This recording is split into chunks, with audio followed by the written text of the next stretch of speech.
भूत बॉक्स को सब्सक्राइब करो, लाइक और शेयर करो बचवा लोग। आज तुम लोग के लिए एक ऐसी कहानी लाया हूं जो सुना के रात के नींद उड़ा देगा। ये कहानी है रगद खैरा की सबसे पढ़ी लिखी चुड़ैल की। रगद खैरा एक छोटा सा गांव था जो दिन में बिल्कुल आम लगता था, लेकिन रात में उसके खेत, उसके पेड़ और उसके पुराने घर कुछ और ही कहानी कहते थे। गांव के पूरब के कोने पर एक पुरानी स्कूल की बिल्डिंग थी, एकदम टूटा फूटा, दीवार पे काली दाग और खिड़कियों के शीशे आधे टूट गए थे। लोग कहते थे कि वहां कभी गांव की सबसे पढ़ी लिखी लड़कियां पढ़ाई करती थीं, लेकिन उस स्कूल की सबसे बड़ी पहचान थी एक लड़की, सुग्गी। सुग्गी बचपन से ही तेज थी। मास्टर जी भी कहते थे, ये छोरी बहुत आगे जाएगी, आईएएस बनेगी। लेकिन जिंदगी को शायद सुग्गी से जलन थी। एक दिन स्कूल से लौटते वक्त उसका पैर तालाब के किनारे फिसल गया। तालाब का पानी काला था, जैसे उसने सूरज को कब का निगल लिया हो।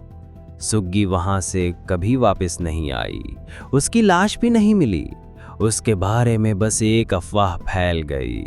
सुग्गी अब भी पढ़ती है, लेकिन जिंदा लोग के साथ नहीं।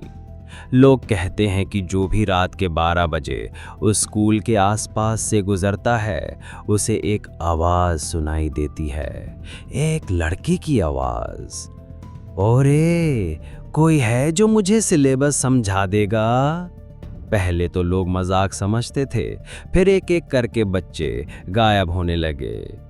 हर गायब बच्चे के बारे में एक ही बात मिलती, उनके स्कूल बैग उस पुरानी बिल्डिंग के अंदर से मिलते और बैग के अंदर हमेशा एक ही चीज़ होती, एक सफ़ेद कागज़ पे लिखा हुआ गलत जवाब दिए। सबसे पहला शिकार हुआ बबलू। बबलू ने सोचा कि चुड़ैल के कहानी बस भूत प्रेत का धंधा है, असली कुछ नहीं होता। एक रात वो दोस्तों के साथ शर्त लगा के गया। उसके दोस्त डर के मारे 11 बजे ही भाग लिए, लेकिन बबलू अकेला ही स्कूल की बिल्डिंग के अंदर घुस गया।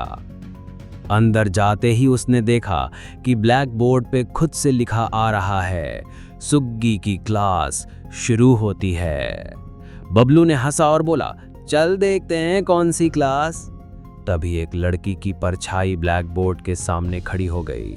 उसके बाल गीले थे, जैसे अभी अभी पानी से निकली हो, और उसकी आंखों से पानी के बूंदें टपक रहे थे, लेकिन वो बूंदें मिट्टी पे गिरते ही खून बन जा रहे थे।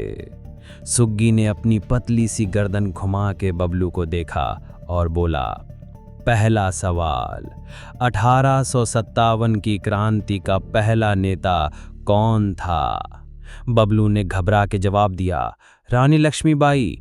सुग्गी की हंसी स्कूल की टेढ़ी मेढ़ी दीवारों से टकरा के गूंज उठी, गलत जवाब दिए।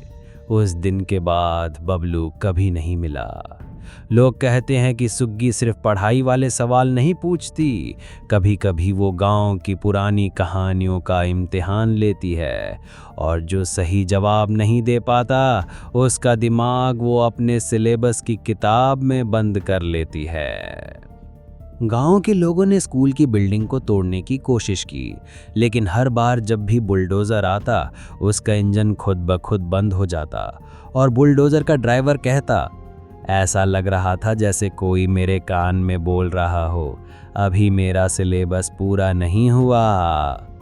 पिछले साल एक नए टीचर आए, नाम था प्रताप मास्टर। उन्होंने सोचा कि वो सुग्गी के भूत को शांत कर देंगे। रात के 12 बजे एक दिया लेके वो स्कूल में घुसे। लोग बाहर खड़े देख रहे थे। अंदर से आवाज आई, मास्टर जी, आज का टेस्ट है। फिर आवाज आई, एक के बाद एक सवाल, और हर सवाल के बाद एक चीख। सुबह स्कूल का दरवाजा खुला मिला और अंदर ब्लैक बोर्ड पे सिर्फ एक लाइन लिखी थी, अब सुग्गी ने मास्टर जी को भी पास नहीं किया। गांव के बुजुर्ग कहते हैं कि सुग्गी की आत्मा तब तक शांत नहीं होगी जब तक कोई उसके सब सवाल सही सही जवाब न दे और उसके लिए एक नई स्कूल न बनाए जहां वो खुद मास्टर जी बन सके। लेकिन कौन डरेगा उस इम्तिहान में बैठने की। कुछ लोगों का कहना है कि रात के अंधेरे में अगर कोई ध्यान से देखे तो सुग्गी की परछाई अब भी पुरानी बिल्डिंग के अंदर चलती दिखती है। एक हाथ में पुरानी किताब और दूसरे में एक लाल रंग का पेन, जैसे वो हमेशा किसी के नंबर काटने के लिए तैयार हो। और अगर तुम कभी रगत खैरा जाओ तो रात के 12 बजे उस स्कूल के पास मत जाना, क्योंकि अगर तुमने एक बार भी उसकी आवाज़ सुन ली, और कोई है जो मुझे सिलेबस समझा देगा, तो समझ लो तुम्हारा टेस्ट शुरू हो चुका है।